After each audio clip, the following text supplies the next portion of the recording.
واقعاً تاریخ اہل بیت علیہ الصلوۃ والسلام کی تفصیل اتنی زیادہ ہے کہ ایک کچرے میں اس کی گنجائش نہیں ہے، نہ ہی ان ٹاپکس پر ہمارے ہاں کام کیا جاتا ہے۔ ایک جوان کی سوچ یہ ہوتی ہے کہ جس طرح آج کا خطیب مجلس پڑھتا ہے، چار باتیں کرتا ہے، تو معصومین بھی اسی طرح کرتے تھے کہ مولا علی نے 4 خطبے دے دیے، امام زین العابدین نے 4 دعائیں پڑھ دیں، چھٹے امام نے 4 درس دے دیے، اور 7ویں امام تو زندان میں رہے، 8ویں امام حکومت اور ولی عہدی میں رہے۔ تو یہ سوچ ایک جوان کی بنی ہوئی ہے، حالانکہ ایسا نہیں ہے۔ اگر صرف 4 درس اور 4 حدیثیں سنانے سے شیعہ بن جاتے تو ہم بھی بنا لیتے۔ معصومین نے پورا نیٹ ورک بچھایا، اس پہ کتابیں لکھی گئی ہیں، دا سیکریٹ نیٹ ورک آف اہل البیت علیہ الصلوۃ والسلام، کہ اس قدر انہوں نے اپنا نیٹ ورک مضبوط بنایا تھا کہ کل میں نے جناب معلّہ بن خنیس کا بتایا کہ ان کی شہادت کے بعد کبھی بھی اہل بیت کی ایک کیٹیگری والا وکیل پکڑا نہیں گیا۔ یعنی یہ بھی ایک ریڈ سگنل تھا وکلاء کے لیے کہ آپ علل اعلان اہل بیت کے فضائل نہ پڑھو، کہیں ایسا نہ ہو کہ دشمن کے ریڈار کے اندر آ جاؤ۔ کہ اس کے بعد کوئی بھی وکیل اہل بیت کا جو اے کیٹیگری کا وکیل تھا، کیونکہ اہل بیت نے اپنے وکلاء کے اندر بھی 3 کیٹیگریاں بنائی ہوئی تھیں۔ ایک وکلاء جو رئیس الوکلاء ہوتا تھا، دوسرا وہ وکیل جو اس وکیل کے ساتھ کنیکٹڈ ہوتا تھا، تیسرا وہ وکیل جو چھوٹے چھوٹے محلوں میں لوگوں سے وجوہات جمع کرتا تھا، معصومین کی احادیث پہنچاتا تھا۔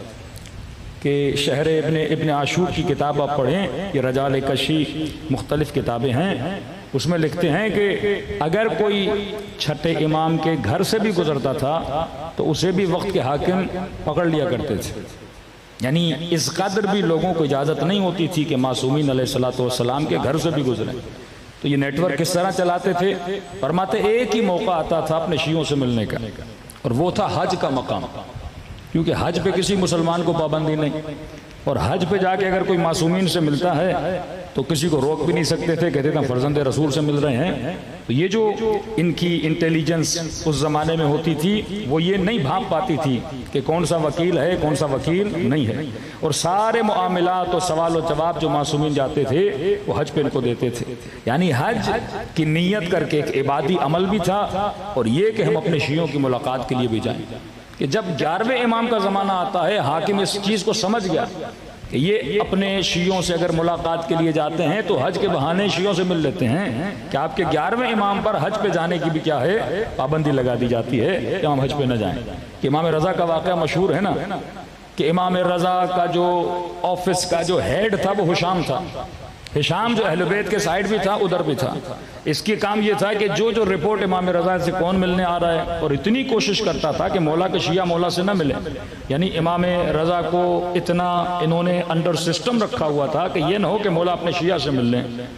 اغیار کو ملنے دیتا تھا، امام کے شیعوں کو امام سے ملنے نہیں دیتا تھا۔ اور یہاں تک امام نے خلیفے کو کس طرح رسوا کیا۔ عید کی نماز ہے تو اس نے کہا کہ میں ذرا بزی ہوں، امام رضا کو بھیج دیتا ہوں، ولی عہد کا اعلان بھی کر دیا ہے، یہ جا کے عید کی نماز پڑھا لیں۔ اب جس طرح ایک بادشاہ کا پروٹوکول ہوتا ہے، جس طرح الحمدللہ ہمارے خطیبوں کا آج کل پروٹوکول ہے، تو انہوں نے وہی پروٹوکول لا کے کھڑا کر دیا کہ بھائی جس طرح مامون جاتا ہے اسی طرح ہم امام رضا کو لے کر جائیں گے۔ کتنے گھوڑے لا کے کھڑے کر دیے، وہ سارے سپاہی لا کے کھڑے کر دیے۔ اب سارے انتظار میں ہیں، امام رضا کے لیے بہترین گھوڑا، بہترین سواری لا کے کھڑی کر دی کہ جس طرح ایک بادشاہ نماز عید پڑھانے جاتا ہے، مولا رضا بھی اسی طرح نماز عید پڑھانے جائیں گے۔